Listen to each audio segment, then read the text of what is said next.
எங்க இருக்க நீ? இப்பதான் தீபி வீட்ல இருந்து பஸ் ஸ்டாப்க்கு நான் வந்தேன். எப்படி நம்புறது? நீ பஸ் ஸ்டாப்ல தான் இருக்கியா இல்ல என் கூட பைக்ல இப்ப சுத்திட்டு நான் இருக்கியா? என்ன தாண்டா பண்றது? உன் லொகேஷன் அனுப்பு. அனுப்பி தொலைகிறேன் வை.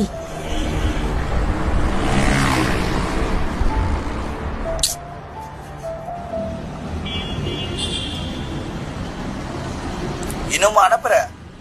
போன்ல நெட் முடிஞ்சிருச்சு. நல்லா கதை கட்ட ஆரம்பிச்சியா? உனக்கு என்ன லொகேஷன் தானே அனுப்பணும், வை.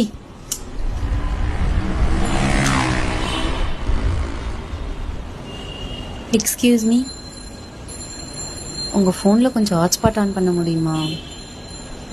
பாஸ்வேர்டு வந்து 1 ல இருந்து 9 வரைக்கும். தேங்க்ஸ்.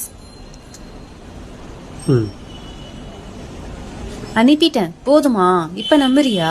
நெட் இல்லன்னு சொன்ன, இப்ப மட்டும் எப்படி அமைச்ச? இல்ல உன்னால நம்ப முடியாது, நீ அங்கேயே இரு, நான் நேர்ல வரேன். ஏதாவது பிரச்சனையா? இல்ல உங்க ஃபேஸ பார்த்தாலே ஏதோ லவ் பிரச்சனை மாதிரி தான் தெரிஞ்சது, அதான் கேட்டேன். எத்தனை வருஷம் லவ்? அது எதுக்குங்க உங்களுக்கு? சும்மா சொல்லுங்களேன். 4 வருஷம். இந்த 4 வருஷத்துல அவங்களுக்காக நிறைய பண்ணிருப்பீங்களே, நிறைய செஞ்சிருப்பீங்க, நிறைய சாக்ரிஃபைஸ் பண்ணிருப்பீங்க. ஆனா என்ன கேட்டா இது எல்லாமே வேஸ்ட். இந்த பொண்ணுங்க மோஸ்டா பண்ற தப்பு என்ன தெரியுமா? செட் ஆகலன்னு தெரிஞ்சும் அந்த லைஃபை கண்டினியூ பண்றதுதான். இந்த 4 வருஷம் உங்களுக்காக நீங்க எல்லாத்தையும் சாக்ரிஃபைஸ் பண்ணிருப்பீங்க. ஒரு நாள் நீங்களோ இல்ல அவங்களோ இந்த லைஃப் பிடிக்கலன்னு சொல்லிட்டு பிரேக்கப் பண்ணிட்டா இந்த 4 வருஷம் நீங்க பட்ட கஷ்டம் எல்லாமே வேஸ்ட் தானே?